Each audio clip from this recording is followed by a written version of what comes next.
And we're live! I'm live here with In Deep Geek today. I'm drinking, I don't know, this is called snow water. It's milk in a Night King glass. My obnoxious slurp. I hope everyone is doing great today, but I am very, very excited. All of you have been asking for this. Kyle, when are you talking about Sandor Clegane again? Well, today is the day, everyone. We are discussing Sandor Clegane. Now, I have a very, very handsome, I consider him to be one of the at least top 5 most handsomest men on YouTube, Robert In Deep Geek. What's going on, man?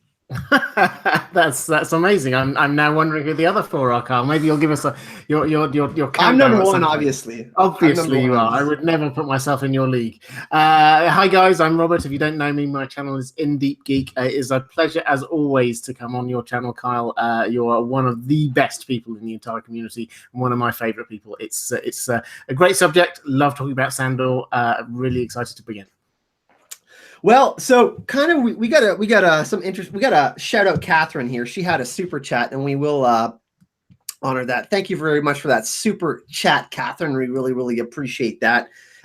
We are going to have a little bit of a different structure today. So usually, I'm kind of looking towards Robert's structure on his live stream. He'll talk about a specific subject, and we'll kind of do it like that. And guys, I usually do Q&As. I take answers from the questions from the chat and try to answer as many questions. But today, I think what we'll do, Robert, is we'll kind of go over the 7 seasons of Sandor, talk about the bigger moments of Sandor Clegane, what kind of impact he's made on specific character storylines, and talk about some of the funniest moments, obviously, because Sandor has some amazing one-liners. And then towards the end of the video, once we've kind of talked about the history of Sandor and why we really love him as a character and who he really is, I think we can give our kind of like final fate prediction, what we think what's going to happen to Sandor Clegane.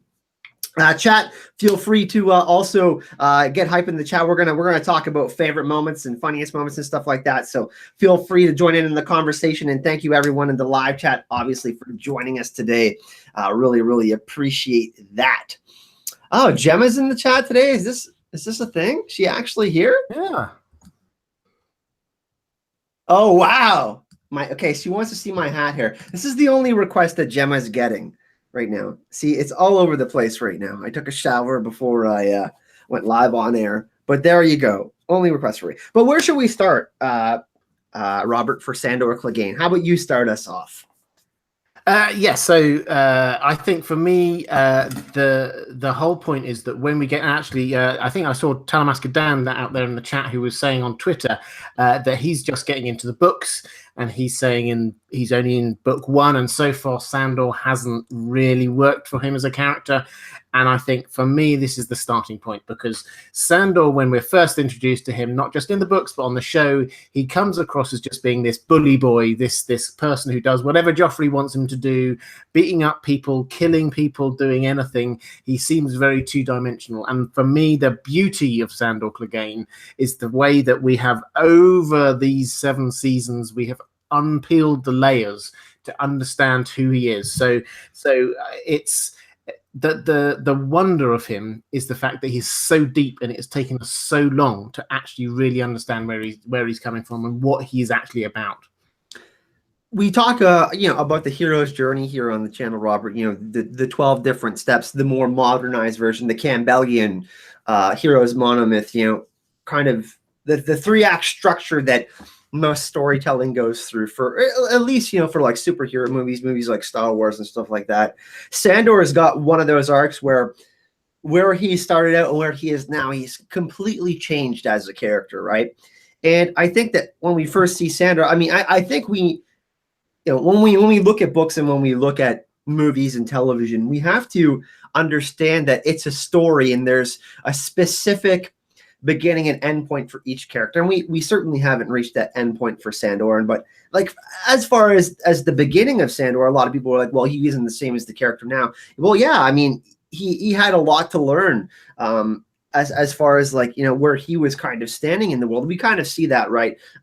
Because the Sandor that we see later on is much more empathetic and compassionate than the Sandor who's kind of just blindly drudging through life at the king's command. This kind of first starts off where we have the interaction with Arya and Sandor, and Sandor kills Micah, the butcher's boy, and that's a huge step for him because he loves killing at this point. So this is one of the more impactful moments, I think, because a lot of the characters that we see start off as like villains or heroes in our eyes, and they kind of change throughout the seasons, right? And Sandor's kind of one of those characters that has achieved that status of, maybe we do look at him as more of a hero than the villainous killing side, that more the neutral evil, if we were using Dungeons and Dragons or something like that.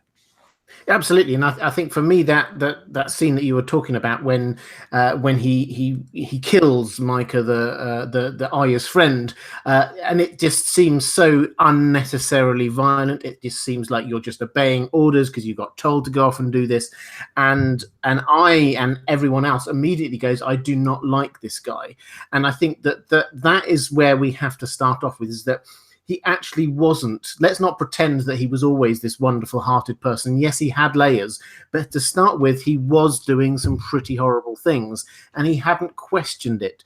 And it took, and we'll come on to this in a moment, I'm sure, but it took a traumatic moment for him to actually break free from that. So for a huge amount of time, yes, he had depth, but he was still doing the things that deep down he knew he shouldn't be doing, and he didn't. I think fundamentally he did not like himself at that point.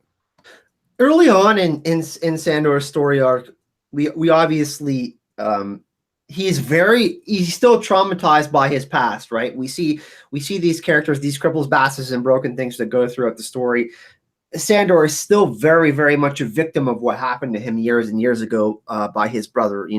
Obviously, his facial disfigurement makes it very difficult for him to interact publicly with people. Obviously, if you look at someone and he's just big guy, and he's this brute, and you might not think of him as this soft-hearted, warm person just by first appearances. But obviously, he is someone that's had a lot of regret in his life, and I think there are people who have regret, and there are people who reflect on their regret and then change their lives. And Sandor is kind of one of these people. We see him, throughout the first season, more and more start to change, seeing these awful things done. And I think that his change kind of really started when Joffrey hit Sansa, especially in the show. You know what I mean? We get to see visually at that point that Sansa gets to witness her father's head on a spike.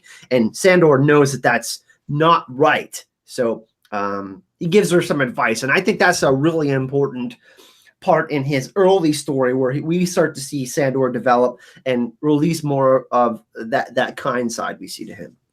Absolutely. And I think so at this point we're still quite early on in his character development. So he's figured out what works for him, and what works for him is to just like turn a blind eye to the stuff that he doesn't like, just keep on trudging through. You just have to like bottle it all up and just keep going. That's what has worked for him all this time. And so what he tries to do initially is tries to get Sansa to take the same approach. He tries to get her to have the same kind of defense mechanisms that he has. It's only later that we actually see him gain the humility to try and listen to what other people think might be how you actually cope, and that's what happens more sort of later on when we get to like season 6, that he's actually starting to take on board other people's thoughts and views. But first of all, he's very set in who he is, and he's very set on how he has survived, and he's happy to tell other people that he trusts, like Sansa, or cares about, like Sansa, and he wants them to understand what works for him. There's some really interesting thoughts in the chat. And by the way, welcome everyone. We got 82 people watching right now. Really, really excited to have all of you here. Yes, Sandor having that difficulty not being able to express himself in the way that he wanted because of his position in life. I think that's really interesting too, because we kind of see that similarity with Jaime, right? The King's Guard. What that actually means? You have to abide by a certain set of code, or this code of honor that really isn't a code of honor. And I think through his whole story, we see it earlier in the season 2, where obviously his brother is doing fighting. We see Sandor stick up for himself then as well. We got a super chat in the chat though here, Robert. I just want to point this out. Let's see what it says here. It is from John St. Baptiste. Choo choo. If anyone has the time, please bring my hype on Friday and Sunday, as I will not be available for the live chat. Mother's Day weekend for industry is absolute Joffrey, and I will be working. Bless up and thank you. Thank you so much, my man. Really, really appreciate that. John St. Baptiste, one of the patron knights and members of the Legion of Hype. Thank you so much, my man. Let's read some. Can we find anything interesting in the chat here, Robert? We got some pretty interesting comments in here. Yeah, we always do. Gemma, it's only tea if you're in the north, which she will understand what I'm meaning. There were some other exciting things.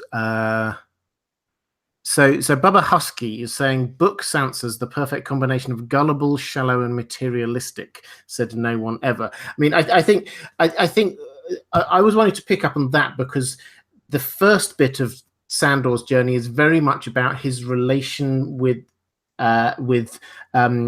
Sansa, and I know Bubba Husky was saying, "Are we going to talk Sansa?"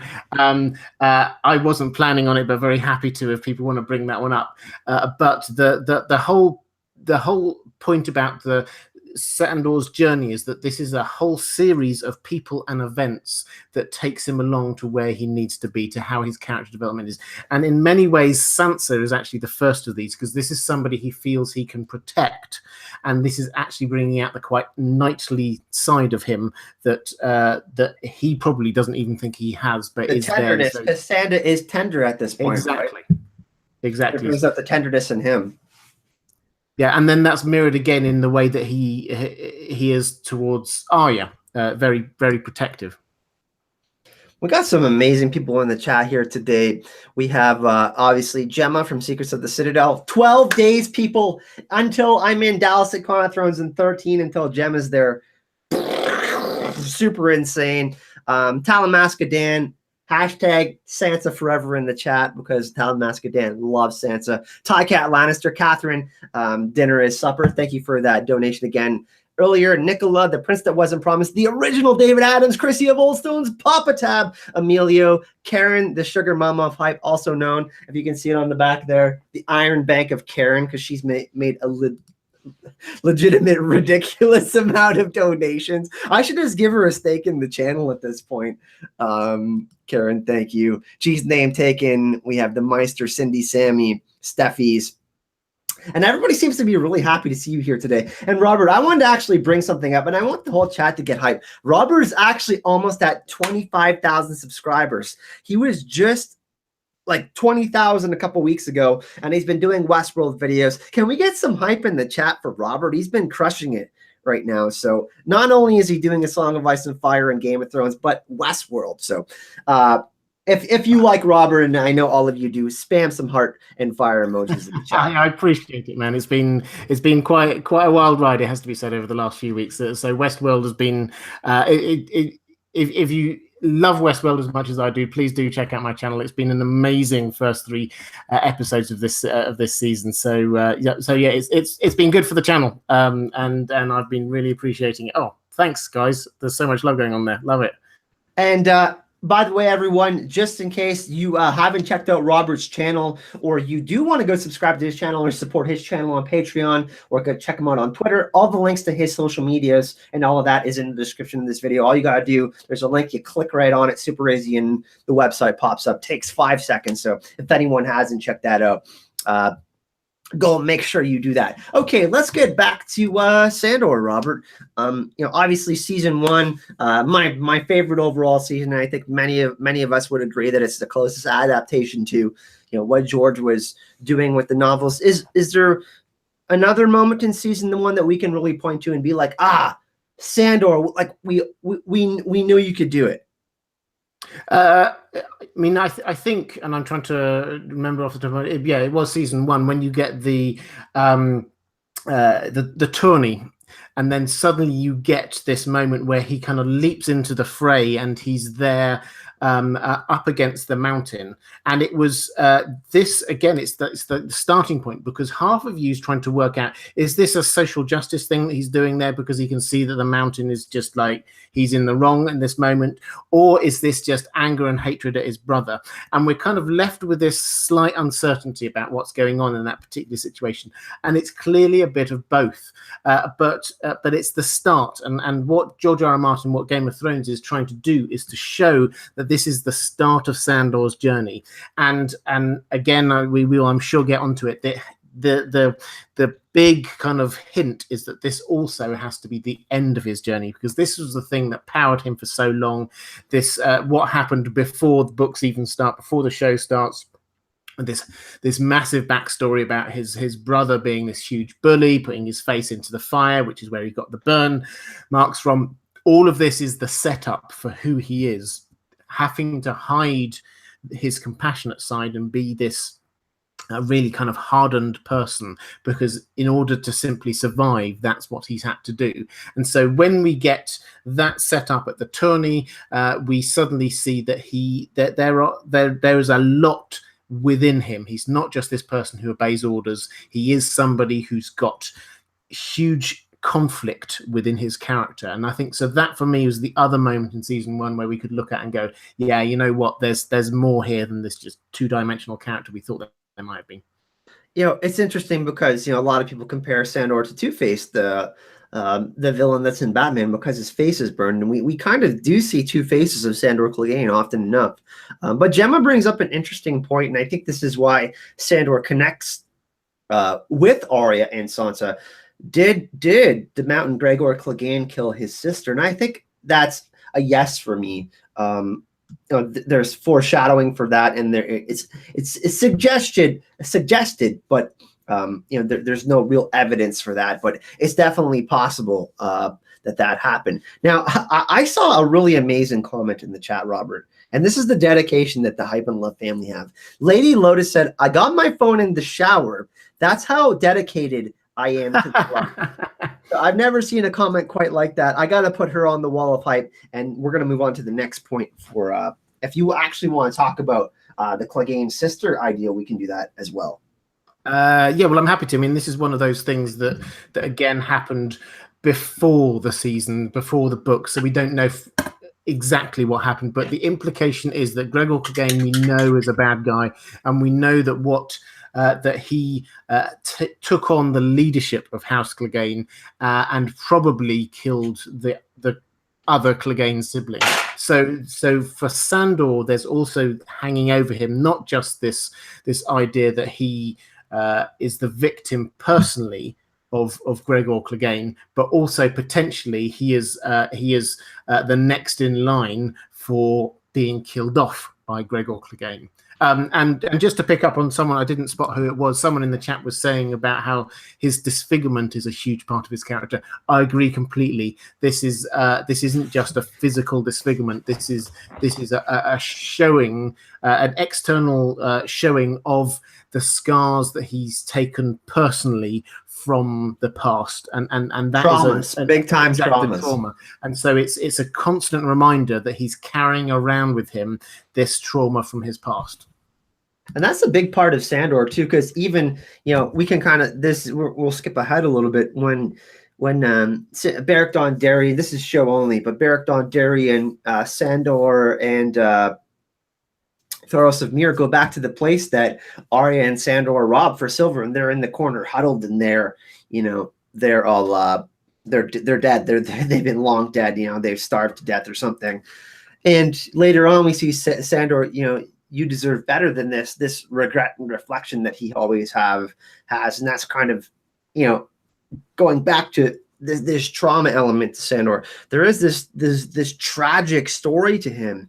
And I think that's part of the reason why when we do see some of these moments come out of Sandor, you know, these you know, the whinging and the comedy and the funny side of him and the loving side of him, we want to root for him. He's one of those characters where you're like, yes, come on, man, you can do it. Like, do the 360, turn around, like, do something good, like, you know, do something honorable. And I think because of what happened with his brother, he's always trying to be the opposite of that. He even says that, like, the Kingsguard is bullshit. Like, what they stand for, it's basically all just a front. You know what I mean? Because there is this sense of corruption, and they aren't really standing for all of the values that are really there. And then we kind of see that happen within Game of Thrones season 2, and in Clash of Kings, we see Sandor really start to talk about the more political side of things and start to voice his opinion a little bit more.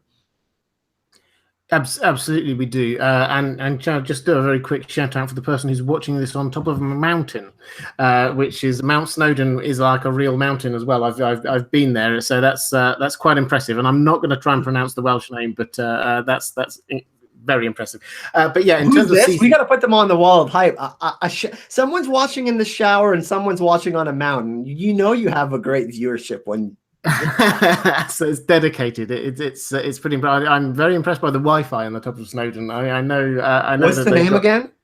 I am not going to try and pronounce it. It's Welsh. They don't believe in vowels over in Wales. Tiwisog. Okay, I'm butchering it, but I will put the first name up there. I don't know if I can remember the rest of the names.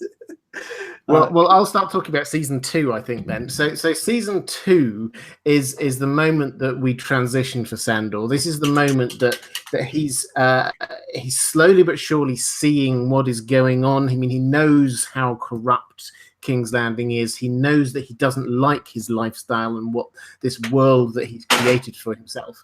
And so when we build up towards the end, when we get the Battle of the Blackwater, and that is the moment when his entire life that he's built up, he just pushes aside and goes away. And there's the moment that perhaps we can pick up on, Kyle, is when he tries to rescue Sansa. And that again is another moment when you actually start to see, hey, there's a little bit more to this guy, because he could have just run. He could have just gone. But he actually wants to be her protector. He wants to keep her safe because he sees that if he's not there, then she is going to be in danger. So again, we start getting more hints that there's another layer to him than just this kind of bully boy, or even a self-centered person. He cares. And it's really interesting that you bring up, this is the second time he really stuck out his neck for Sansa. So, and he does this for Arya as well. He does it multiple times. But are we going to see a third version of this? And maybe we can make this in our predictions later on. A third time where Sandor sticks out his neck for Arya and Sansa, because I have a feeling that's where it's going to be going. Man, chat is insane today. You guys are just, I can't even keep up. You guys are so hype in chat right now. I'm trying to keep track of like all your like little private conversations. That's something that I go back and watch. You guys actually chatting with each other. It's really cool. Sometimes I'll go back and watch the live chat and I'll see all the like little funny conversations that, one person is having with another. That's what I love about this too. That's one of my favorite things. But yeah, obviously, that's another huge moment where we're like, wow, Sandor really is a knight. Like, how many people in the Kingsguard are actually just listening to the king and doing this awful, like, you're hitting a girl, like, she's like, what, 13, 14, not even in the books, like 13 in the books or something, 13, 14 in the books. And in the show, she's, still like 16, 17. That's awful, man. A member of the Kingsguard beating Sir Marintrant, beating a young girl. Oh man, it's awful. Absolutely, and the guy in Wales whose name I can't pronounce is I see called James, so that's a lot easier to pronounce. James, that's right. James. I always forget that. Good to see you, man. So yeah, I think that the deliberate ironies being set up there with the fact that Sandor did not accept the title of Sir. He did not allow himself to be called a knight, and so he shouldn't have actually technically been allowed to be part of the Kingsguard, because the Kingsguard should just have been populated by knights. But so there's this kind of deliberate juxtaposition of him, who is probably actually deep down the most knightly of those people, and these other people who've got the title but they're not upholding knightly virtues. So that's the kind of symbolism, or the juxtaposition that we've been given in the books 1 and 2. And so when he breaks free, this is actually because he did not belong in the place that he was given. This is part of the reason why I love Sandor so much. The idea of giving to me, like when I give to someone, I don't expect anything in return. And when Sandor does his duty, it's because he truly believes in the values. It's not because he expects to be called a knight or anything like that. And that's what I find so honorable about him, is that he's willing to make these sacrifices because he actually does believe in the great, like doing these things properly. And obviously we've seen, the Night's Watch deteriorate and the Kingsguard deteriorate into forms of not really being honorable. and Sandor's kind of, it's funny because you look at him physically and you see this brute, but he's there and he's the standing pillar that's still there. And obviously he ends up leaving after the Battle of the Blackwater, which is one of my top 3 or 4 favorite moments in the whole series, especially in the show where we get to see him tell off Joffrey, which is one of my favorite moments. Slapping Joffrey from Tyrion is funny, Sandor telling him off, but we get to really see him interact with this. And this is when we also see part of the trauma come back again, Robert, the fire element of it. F-fire, like he's just standing there, he's this big, strong guy. He could kill probably anyone on the Battle of the Blackwater, and he freezes up after he sees fire. So he's still got this flaw, even though he's what we consider to be a knight and this huge, strong guy that is hard to kill, Absolutely. And this is coming back to the fact that what we see on the outside is trying to tell us about what's on the inside. He is scarred. And so when he got this wound from his brother, it was because his brother held his face into the fire. And so that's where the fear of fire comes in. And I'm sure we'll draw this out over the course of this live stream, but his relationship with fire is key to his personal journey. And so this is sort of the first at the first point in that journey is when he sees the fire and he runs. He is scared of fire at a very basic level. He cannot be in the same place. And that actually is also quite symbolic of the fact that he has to flee King's Landing, because he could have just like got away from the battlefield and hidden somewhere else. But that was the trigger for him. And so fire all throughout this is the kind of the trigger and the symbolism for what he's going through. There was so much fire. The wildfire was everywhere. It was burning everything. It just got too much. And it was like King's Landing got too much for him and he had to get away. Yeah, and that's kind of the turning point where we see Sandor, F the king, and all of that. I'm trying not to swear too much on the channel because of demonetization. You guys know I would love to. That's why I'm saying that.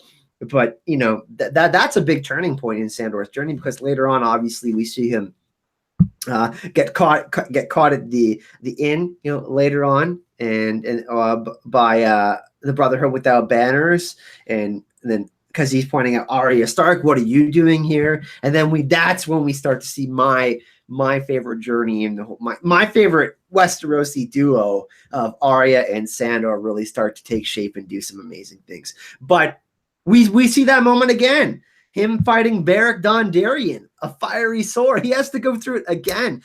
This multitude, these mirroring moments, these echoes that keep on happening over and over and over again for Sandor, man. That was an awesome scene. One of the better one-on-one fight scenes if people go back and watch it, by the way, even though it was in the earlier seasons. Yeah, I agree. And moving on to that, that's the sort of for me, the second beat in this kind of drum roll of Sandor and fire, because having in part 1, he ran away from it. He couldn't deal with it. He is faced with it, that the fact when he comes up against a fiery sword and you can see the fear in his eyes, and yet he does not run away. He fights and he stands and he overcomes that. He's not embraced it yet. He doesn't like it still, but he's seen the fear and he's moved past it. And this is the first step in this journey that he's been going on with fire. We had another donation. She didn't have a question. Samantha Morse just said she wanted to show some love. Thank you so much for that. Really, really appreciate that. £5, I believe that is, which is like 4,597 cents Canadian. I really, really appreciate that. Again, you guys are fire in the live chat right now. So many awesome points.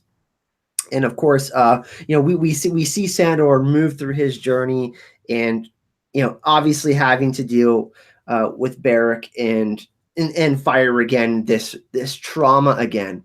Talamas Clegane has a question though, and we'll kind of diverge here for a moment. Question: best Sandor moment. That's a really hard one for me. But I think one of my favorite moments is when, and this is getting back to kind of the point you were making when you were talking about fear, Robert. All the decisions we make in life are either rooted in fear or love. We either make these decisions and we have anxiousness or anger or jealousy, and that kind of falls in the fear department. And then we have, the love, the sharing of joy and all of these other amazing emotions that we have. And I think one of the best moments for me with Sandor is when he opens, and this is my favorite Sandor moment, is when he opens up with Arya, and he has his wound, and he won't let her clean the wound, and he tells the story, what he's been through, and then Arya begins to understand, that Sandor really is more than what she's ever thought of him, and he's able to open up to Arya and really kind of pour his heart out. I've got this, and he points it out, and that's my favorite Sandor moment. What about you, Robert?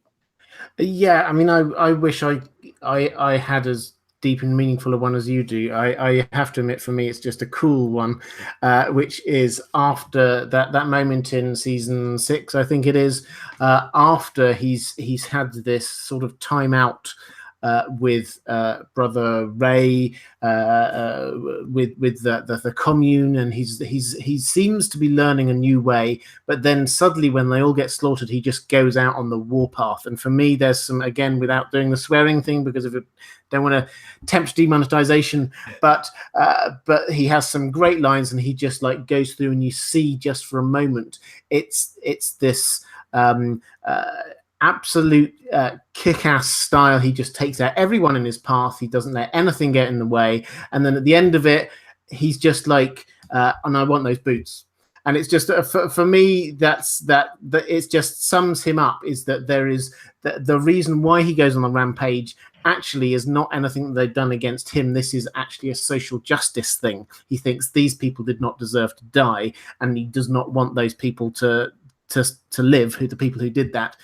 So that's why he's going off and doing it. He's showing his skills, amazing skills as a warrior, and then he's just incredibly practical, because he's such a realist. He's just survivor. He's a survivor, Robert. Yeah. And he just sees somebody with boots, and he thinks they've got better boots than I have. I'll take them. And that's it. He's not asking for the gold in their pockets or anything like that. He knows that the most important thing he will need are good boots. And it just works on so many different levels. We got a donation from Catherine, and it's a great question. I'm actually going to save this one for my final predictions, because I got to write this one out. Could you see actually, I guess I could kind of answer this now. Could you see him leaving the battlefield with an injured Arya? We got a donation train started. Oh shit. Yeah, guys, keep it coming, by the way. I mean, I love it when I come on Carl's channel and then people start with this donation train. Keep it coming. The man deserves absolutely everything, because he is a complete legend. It's funny that you say that, because what's awesome is I always keep track of how we have analytics on our channel, and tomorrow is the cutoff day so tomorrow's live stream is the cutoff day for what we get in our next paycheck. So I love that people are contributing their hard-earned money. I love you guys. Catherine says, could you see him leaving the battlefield with an injured Arya, carrying her out? Or I can't see him leaving her in the final battle. Absolutely not. I don't see that happening, Robert. No, well, this entirely depends on context. Do I think that he will, when he's up there and then you get the final battles going on, is one of his primary motivations being protecting Arya and Sansa? Yes, absolutely. I personally do not think that Arya will need protecting. I think that he said that, and I don't think that we will therefore see that is a thing that's going to have to happen. But I think it's much more likely that those two will team up again and head down south. Perhaps we'll come on to again in a moment. But yes, that it is well within his heart to see him taking an injured one of the Stark sisters away from danger. That's very much within his heart. But I honestly don't think that Arya is going to be taken down in a big battle. I don't think that's what's going to be happening. Yeah, Arya is going to survive the whole series. I know me and Robert disagree on that, but yeah, I agree with Robert on this one. Leanna, which is a Danish kroner, I believe. Thank you so very much for your donation. There's no question there, but if you do have a question, feel free to ask. And I think we got a couple more down here. We got, oh, damn it, it keeps on scrolling up. We have Gemma, because I love you. I love you too, Gemma. Thank you. Katrin, which is, I believe, the Swedish kroner. Is that how it's? Is it a kroner Swedish? I think that's it. Thank you so much, Katrin and Carol Brown. Speak to how Sandor walks between humor and humbleness when he meets up with the Brotherhood after Brother Ray is killed. Yeah, we talked a little bit about that with the boots. Obviously, we're skipping ahead a little bit, but it's fine. We can talk about how after Arya leaves Sandor, we see his comeback and he's helping build the church. Obviously, Brother Ray knows who he is, doesn't care, is still letting him do his thing and getting some sort of semblance of peace. And, you know, he does walk that fine line. You know what I mean? I think he realizes that life is pretty short and that he's going to try to enjoy it a little bit. And that's what he was essentially doing with Brother Ray and them. He got away from that other side of life that he really didn't enjoy, right, Robert? The whole kill, like he says he enjoys killing, but that was just like him saying that, you know what I mean? To appear strong and consistent and emotionally consistent. So what do you think about that? Him walking the fine line between, you know, humble and humor and then being obviously very serious, and then, you know, when it comes to like killing in battle. Yeah, I mean, I think it's us seeing the different aspects of his character and him facing up to the different aspects of his character, because the whole point is that he started off burying things about himself deep within, and it's a thing we all do it to some extent. If there's things about ourselves that we don't like, we sort of push them down inside ourselves, but he did it like big style. And so what we saw particularly with Brother Ray was that he was starting to face up to that and actually starting to soften and starting to understand these things. And so when he went out after that, yes, there is an extra layer of humility that came there. I think humor is just it's another way that he uses to protect himself against stuff. And I see actually there with Carol's super chat talking about the house with the father and the daughter when he goes and he buries them. And for me, that was an incredibly poignant moment, because that is him. He didn't have to do that. He wasn't doing that for anyone else. He did it after dark. He went out and he buried the bodies of the people that died because of him. And so what he was doing was, it wasn't him trying to make everything right, but it was him recognizing that he's done stuff wrong and doing what he can to make it better, which isn't much, but it was a symbolic thing. And I think the fact that we saw that, and it was something that was just him doing it because he wanted to do it, not showing off for anyone or anything like that, that was incredibly important in terms of showing us where his character has got to. Also, a nod to the gravedigger scene in the books. For those of you who haven't read the books, Sandor is resting at the quiet. It's a little bit different than what happens in the show. And obviously, to what you just spoke on, Robert, we see, you know, is it Thoros or Beric that comes up to him? It's Thoros that comes up to him when he's digging the grave, correct? And Thoros gains this newfound respect for him after he does that. He sees this other side of Sandor Clegane, this front that isn't there when he's in this moment. He's realized, he's reflecting on his mistakes and what he's done. And not too many characters, I want to point this out, not too many characters within the story will admit to being wrong or making mistakes. And Sandor is certainly one of those characters that is willing to own up to his own bullshit, which is, you know what I mean? Something that I really respect. You know, when I make a mistake, I try my best to, you know, someone points it out to be like, you know what, I made a mistake there or something like that, you know. But Sandor is one of those characters, certainly. We got a couple more super chat donations. You guys are hype today. Steffi's, did she say? There's no question there. So Steffi's, thank you for that. Ty Cat Lannister, I don't have much. Buy a beer for you and Gemma for me at the con. I absolutely will, Ty Cat. Thank you so much. And so people were asking in the chat, second, is it the wall of hype? Yes, but there's also the Hall of Hype. And these are people that have like stay on there for a full month. So Iron Bank of Karen, you all know Karen is like whatever. She's the best.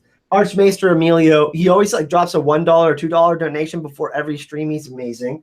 Gemma the Savage, she's on there because she roasts me all the time. Then there's Helen the Town Drunk, who's you guys know her as Helen Make Gin Great Again. Then there's Amy True, who's been super helpful with the channel, and Nancy T. She's the one she actually made the blanket over here, the Winter is Coming, House Targaryen Lannister blanket, and she sent my mom a blanket with wolves and nighttime and snow on it. It's like fleece and amazing, like Nancy T, the real MVP. But, oh, crap. Oops. Fuck. I got to. That's what it takes to get Carl to swear on a live stream.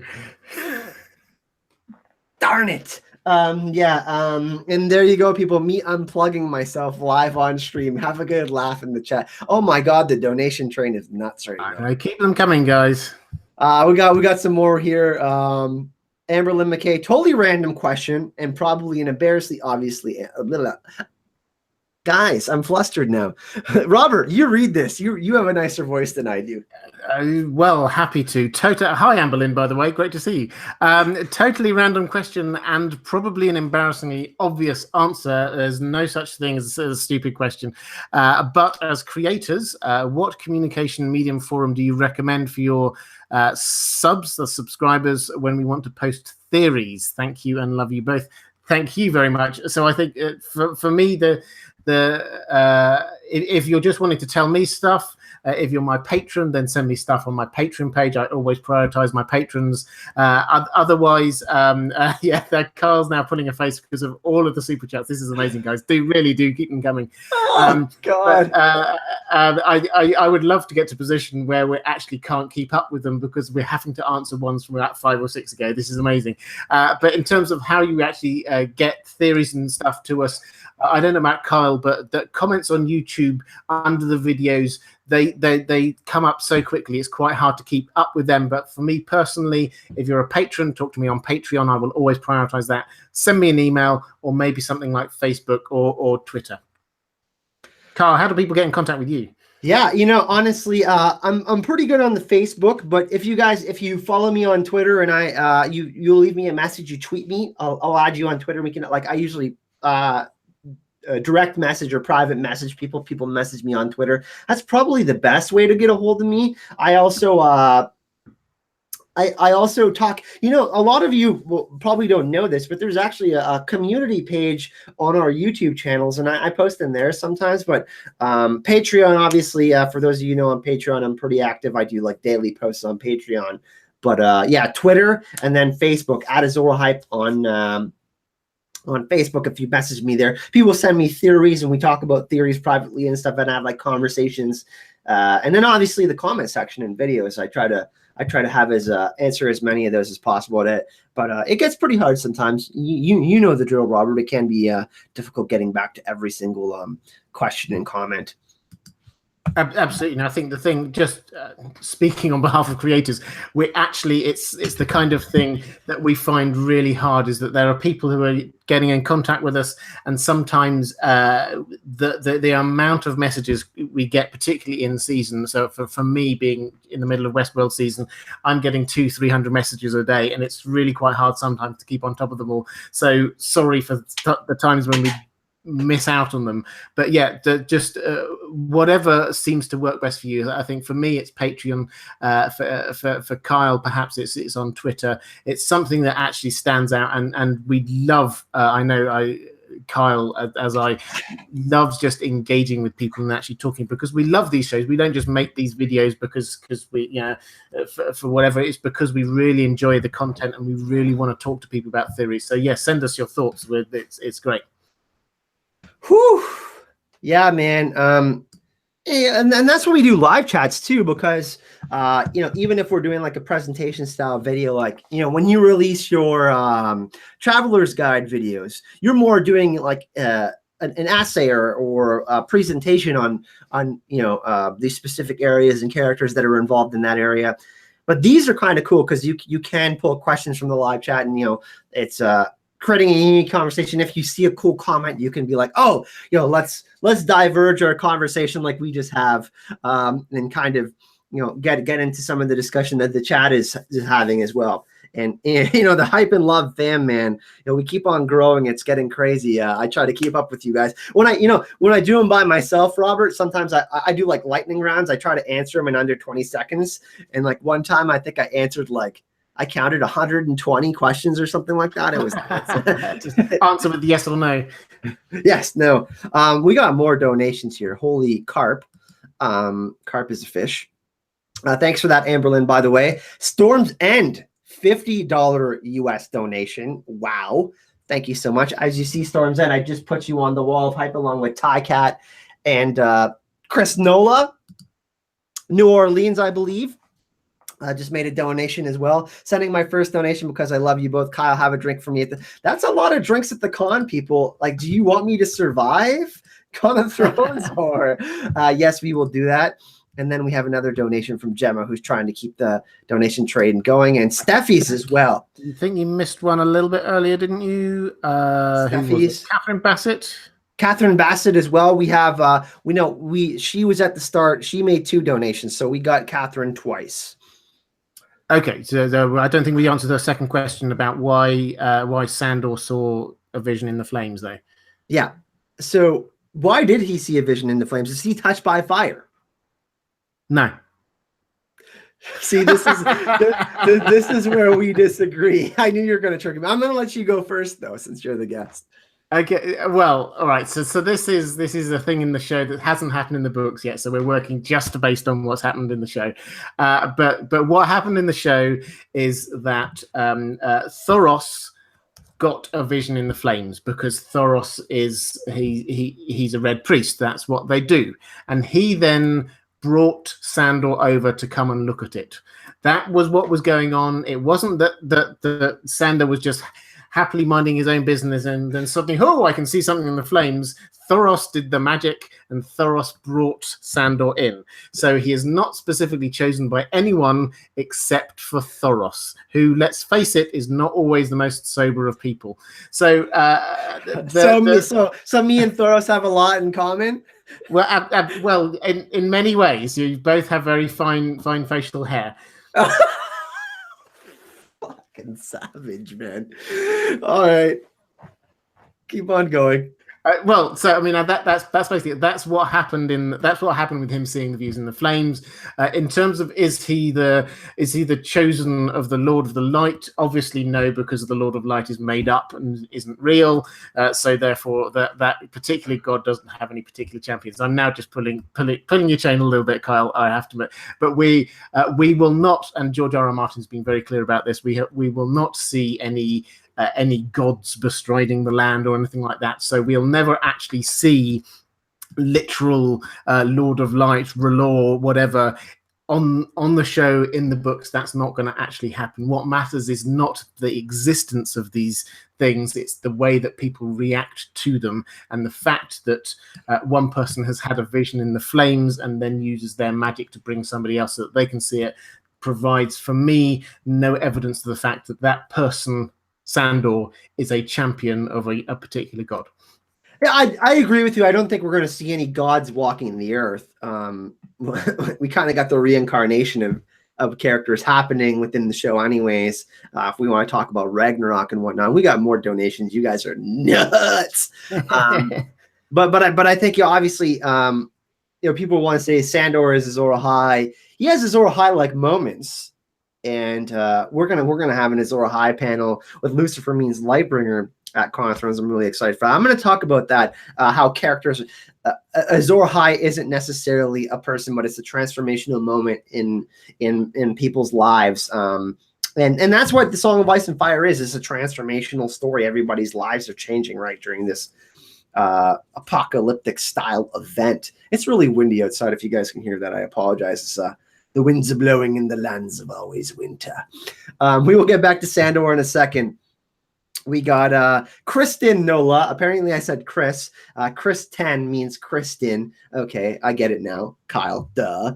We have Blackfire, a song of hype. There's Preston. Nah, bro, you need to drink and know things, so don't be wink. I drink.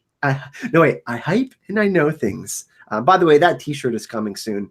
Just so all of you know, low key announcement, new T-shirt, and then throw money at this Canadian from John St. Baptiste. Wow, you guys really are wasting all of your money on me. So I guess we kind of skipped through a little bit. Obviously, we have that, we got to talk about the end at the crossroads before we get into our predictions, Robert, and kind of the Dragon Pity stuff. But end at the crossroads, one of your favorite scenes, yes or no? I mean, we said we were going to talk about the funnier moments with Sandor, him drinking a jug of ale from Pulver, saying he's going to eat every fucking chicken in this room.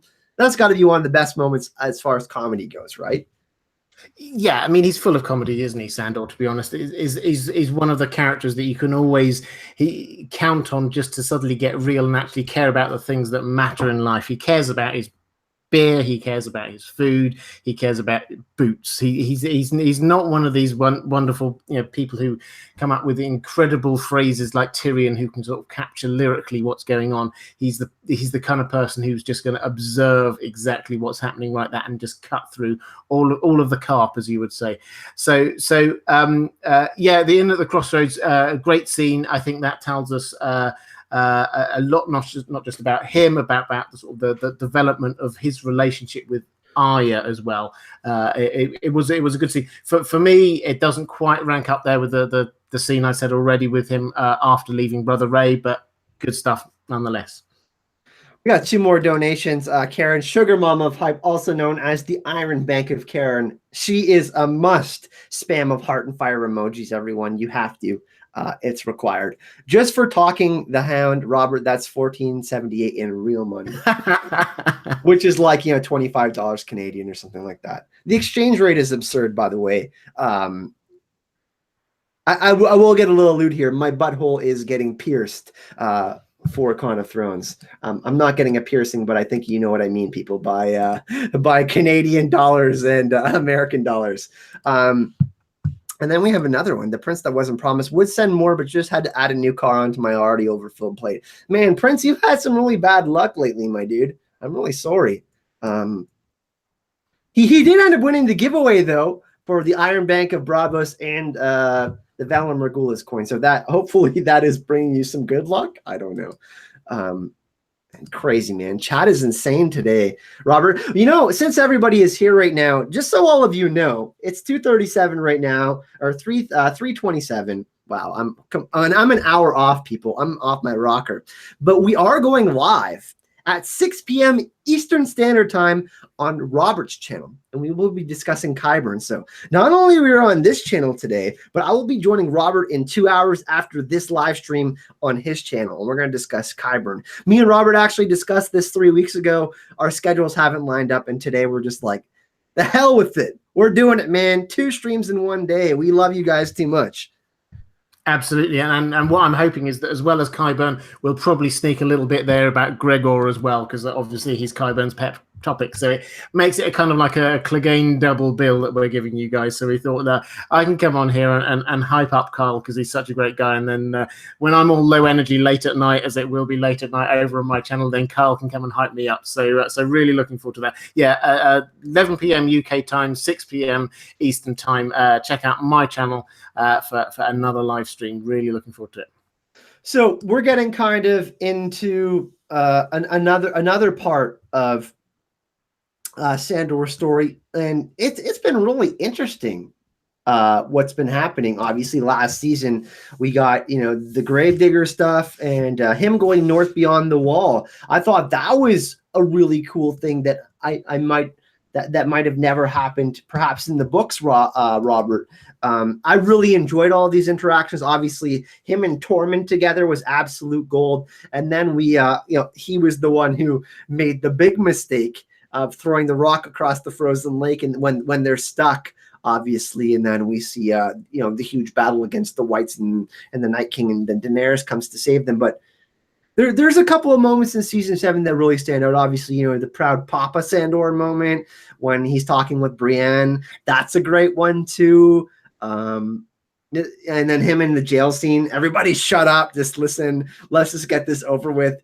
Sandor being this voice of reason, the heartbeat of reason. Who would have thought? I mean, I have to admit out that I loved it wasn't most people's favorite episode, but when they were beyond the wall and they're hidden on the island and there's the ice everywhere and he's throwing the stones, that I loved that moment when you just get this moment of realization on his face of what he's just done. It was absolutely wonderful. So I think he's come out very much as a comedy character, but also a character full of heart in season 7 of Game of Thrones. I don't know the extent to which that's going to happen in the books. I suspect he's going to carry on being quite gritty, quite real, but and on the same journey. But I'm not sure that it's going to be quite as comedic as it is on the show. Yeah, definitely not. It's more realistic in the books. So chat is being really funny right now, and I have to bring this up because they're being really naughty in the chat, right? And Karen is obviously getting me in a world of trouble here. She says, Gemma, get Kyle drunk at the con. We need a twerking video. Like, this needs to get recorded. Guys, I'll have you know that I don't know if you know what absinthe is, but I got a bottle of absinthe for me and my friends for Con of Thrones. Some of the good stuff from Switzerland, okay? It doesn't have any of the legal stuff in it. It has, it's not like your original recipes in the 1800s, but this is some of the good stuff. And if it's any indication, Gemma's a ginger. I'm pretty much a ginger. It's going to be super warm in Texas. That's going to be part of the equation making me silly. And then we're going to have some drinks. But just think, if we're going to drink some absinthe of the things that could possibly go down at Con of Thrones. So I'm not saying that I'm going to twerk, but I'm not saying I'm not going to twerk. Okay. So we will see what happens. You come a little close sometimes when you're there with your wall of hype, Kyle, if you don't mind me saying, turning your back to us. I've done it a couple of times, actually. I've done it a couple times. I don't want to say which streams, actually, because people will go back and watch it. It's really... I think I can guess one of them. Oh yes. Let's not. Yeah, that's that one was an interesting one. By the way, that was the most insanely fun stream I've ever been a part of. Like, just absolute tomfoolery on that one. So in the chat, me and Robert would love to hear it from all of you while we before we get into our end game here. What was your favorite moment from Sandor? Like, let's give a couple of favorite moments. I want everybody in the live chat, there's 109 of you, to give your specific favorite Sandor moment, whether it's funny, whether it's a serious one. Kind of put your favorite Sandor Clegane moment in the chat. Robert, in the meantime, while we take a look here, while people are giving their answers, do you think that Sandor Clegane is going to survive the Song of Ice and Fire in a Game of Thrones? Yeah, I think so. I mean, you can't be sure on these things, but I think he is one of this group that, as a community, we've kind of coalesced around this idea, which I think is the right idea, that the cripples, bastards, and broken things are the ones who are going to survive. They're the ones who are going to be left to be building the new world, whatever it is. And he, for me, is clearly one of those. He was a broken thing to start with when he's first introduced to us, but then his journey since then has just been to a point of figurative death. It's a lot clearer in the books that he's seen as being dead. On the show, when he goes off to be with Brother Ray, it's almost like he's checked out of everything. He's no longer part of the game. He's no longer part of the story. He's just trying to take some time out. And so what happens after that is figuratively him having his new life. So he was this broken thing who is being mended. He's never going to be perfect human being, but he's going to be one of the people who is broken and is building himself up, and they are going to be the people who are going to be building the new world. So yes, I think he probably will survive. Can't guarantee it, but my gut instinct is yes, probably. So Cleganebowl, I personally think it goes down. I don't think they can't do it, especially in the show. Is that something that you're thinking is going to happen as well, Robert? Yeah, but I'm increasingly coming around to the idea that the phrase Cleganebowl doesn't help us understand what it is. We use it as shorthand, but this is not just about a big fight. I think initially that's what Sandor wanted, but what we now have is that we need this confrontation between the two of them to be a bookend to his character arc. He started out and got all of his scars, both physical and mental, from his brother, and he needs to face up to that, and he needs to confront it at the end of his story arc. So what we're left with is a point where actually his brother really isn't there anymore. His brother was brought back as a sort of I'm trying to coin the term science white, as this is what Qyburn has created with his scientific powers, not an ice white or a fire white, but he's created this white who used to be the Mountain, but is now he's even given a new name in the books, Robert Strong, and so I think what we're going to see is that Sandor is kind of come face to face with his brother and realize actually his brother's not there, but he still has to, perhaps out of pity or perhaps out of love, cleanse him. Yeah, exactly. And so it's not, when we talk Cleganebowl, I don't think it's just going to be these two guys fighting each other out of anger and hatred. I think it's going to be Sandor, having got to a new place in who he is, actually taking pity and helping him by ending his life as an unlife. Yeah, I mean, it's certainly going to be interesting. And me and Robert are going to give our final fate predictions on how we think it goes down in just a minute. We got Sarah says, get a sandwich to absorb the alcohol. Also, Sandor and Brienne together. That's actually going to be in my final prediction. Now, here's people's favorites moments. The Arya and Sandor fight, the fight with Brienne. Jordy says, I'll take 2 chickens, says Nicole. The chicken, says Colin. Nigel says all the chickens for sure. Gemma says, you're talking. Talkers make me thirsty. That's Gemma's pick. Fuck the king, says Christy. I swore. Oh, well. Storm said Sansa when he backs up the name day story. Forrest says Sandor telling Sansa that the world is built by killers. Lady Lotus, 100% the moment when he stops Sansa from killing Joff. Okay. That's a good one, Lady Lotus. Me, Ice and Fire. Mine was really boring. Who would pass the bloody gate? The bloody Hound. Preston says the Hound opening up about when he got his scare with his brother. That was my favorite too, Preston. Arya at the crossroads, says Storm's End. Mama Ogre says the chickens moment. So the chickens moment is the favorite one, huh? When he gets real with Arya after the fight with Brienne, he's vulnerable. When he smiles after the conversation about Arya with Brienne from Tina Sarah. Sandor with Arya, the F the King moment, and I'll eat every chicken, says Karen. Mandy Lloyd says the look when they go to the Eyrie and Arya's freaking out. She's having that like moment of weakness. Christy says F the King. So most of you, Tycat has a good one as well. Katrin says, I didn't do it for you. Tycat says Sandor moment when he knelt before King Robert at the tournament. So yeah. Lots of great suggestions in the chat. Wow. Now, Robert, let's get into the end game here. How is it all going to go down for Sandor? Is Brienne going to be at the Cleganebowl? Is he going to have a team with them? Is Arya going to be there? Is Sandor going to get to live a quiet life peacefully somewhere? Is he going to go to Winterfell? Is he going to go with Arya west of Westeros? What do you see Sandor doing in the end for his story? Well, big question.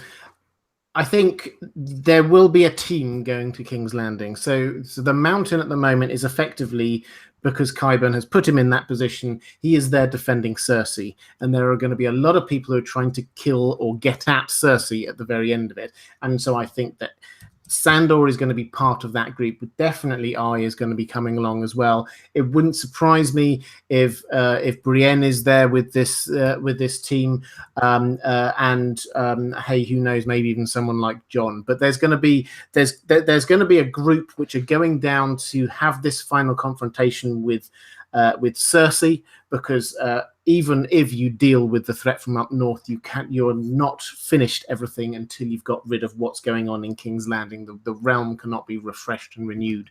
Now, the question is, somebody has to get rid of the mountain to allow everybody else access in some way.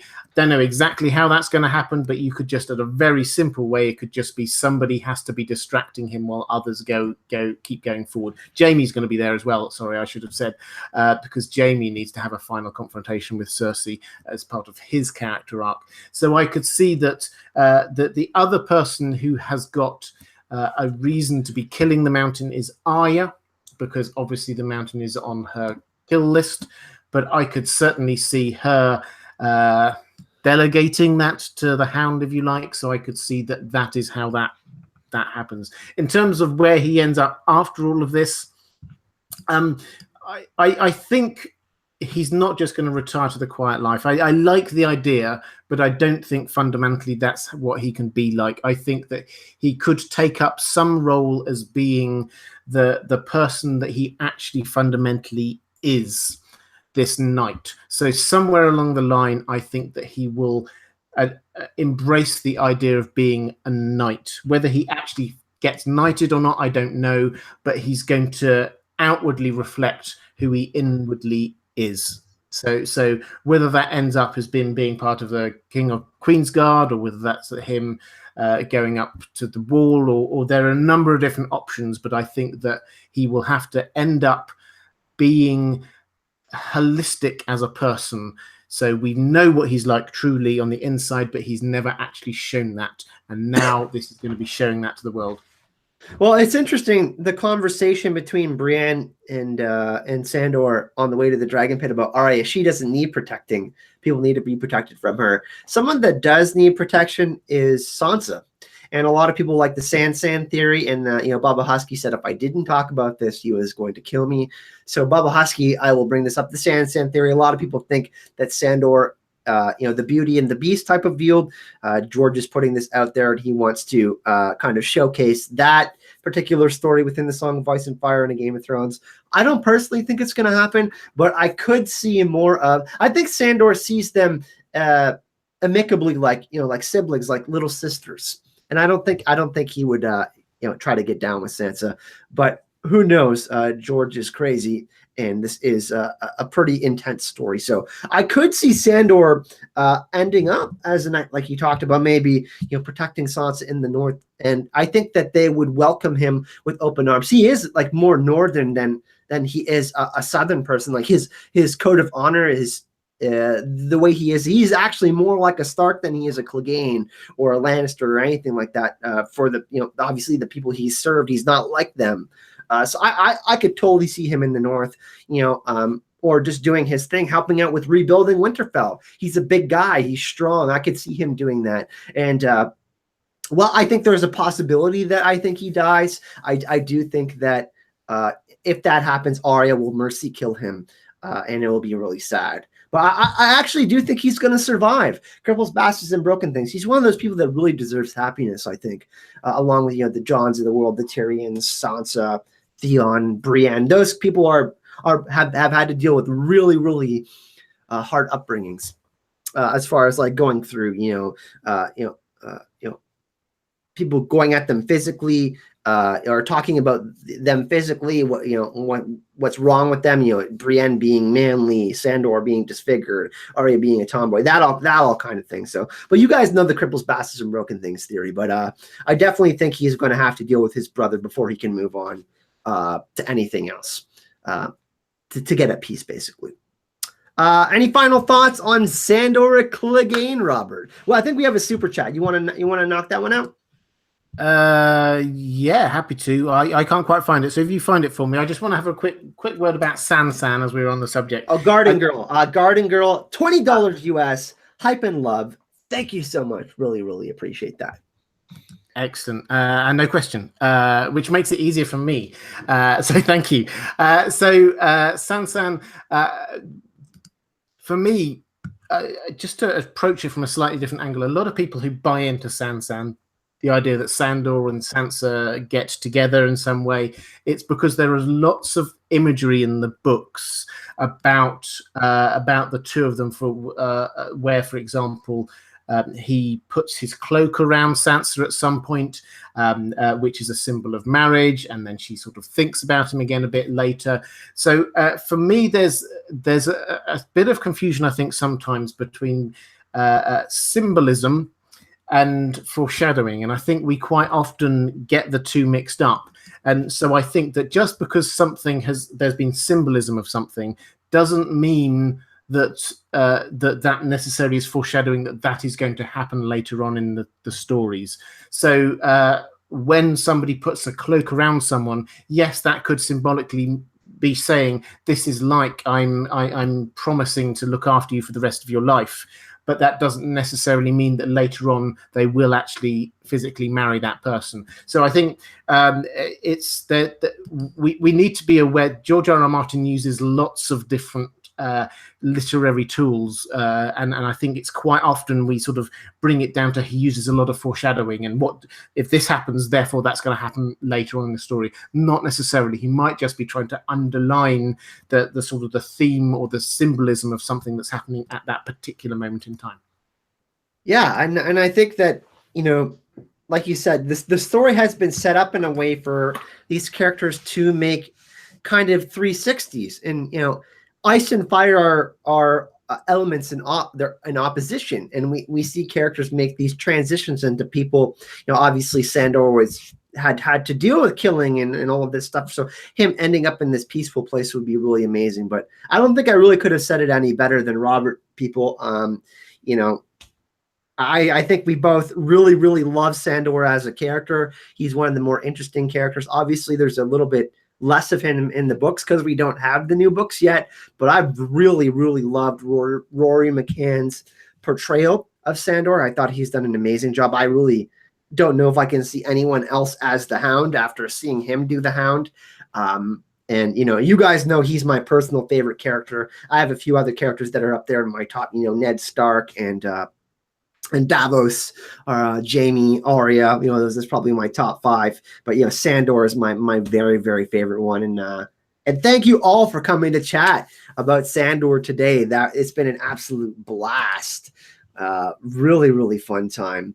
And before everyone goes, and before we kind of get into our sign-up period here, don't forget we are going live in 2 hours at 6 p.m. Eastern Standard Time, about 2 hours on Robert's channel, In Deep Geek. And we're going to be discussing Qyburn, and we're going to get a little bit more into the Mountain and Qyburn and Cersei and kind of what's going on there. But Robert, man, what's going on with you before we head out here?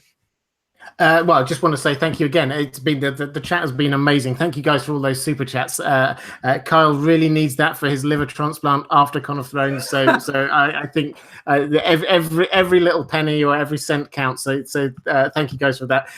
In terms of my channel, what's coming up on there. If you don't know my channel, it's In Deep Geek. I try to offer insight and intelligent debate about Game of Thrones and Westworld and more. So if you like either of them, if you want to just get beneath the sort of the superficial layer and actually try and get a little bit of insight, then please do come over. At the moment, I'm obviously focusing a lot on Westworld. So if you're enjoying it as much as I am, then please do check it out. But also I do live streams almost every week on Game of Thrones. And I've got a traveler's guide. And if you're one of my patrons, I should say, actually, I do the audio narrations from the pre-release chapters of The Winds of Winter at the moment. And we've got another one coming up in just another few days. So keep an eye out for that, patrons. Excelente. And if you do want to go, pardon me, I got something in my throat. If you do want to go check out Robert, like I said, subscribe to his channel. That's in the description of the video. His Twitter is in the description of this video, and also the Patreon if you want to get bonus content from Robert and his channel. Of course, you guys know me. Con of Thrones, 12 days away. I'm getting super, super excited, people. Obviously, there's a lot that's going to be happening down there. We got another set of cameras for Con of Thrones. So if you thought you were getting footage, just wait. We're going to get so much crazy footage. It's going to be insane. Tomorrow we have a live stream here again. It's going to be me and Gemma's third and I probably believe final iteration of Ragnarok and Westeros. We're going to kind of wrap that up before we do our panel at Conathrons. We're going to be talking about the tree, the world tree Yggdrasil, and we're going to talk about Jormungand, the sea serpent, the sea beast, and Daenerys Targaryen in relation with that. We're going to talk about Bloodraven. We're going to talk about Bran Stark and kind of really, really go deep into Norse mythology tomorrow. Gemma's still up here in the chat somehow. It's like way past her bedtime, but she's had some wine, so thanks for joining. And of course, thank you so much for the donations today, everyone. Really, really appreciate that. That's all going towards Con of Thrones, as you know. And if you still do want to support the channel, there's still some time left. Like I said, Patreon in the description of this video. I'm doing extra access, bonus access, early scripts to my videos, and we're going to be doing some extra podcast stuff for you guys. So if you're interested in that, of course, if you want, there's Patreon. You can message me on Twitter if you like, and of course, the GoFundMe is in the description of this video. Thanks for checking us out today. Come see us later on In Deep Geek stream, and thank you so much. Legion of Hype. Hype out. We'll see you later. Hype and love. Got to scroll. I've been scrolling down.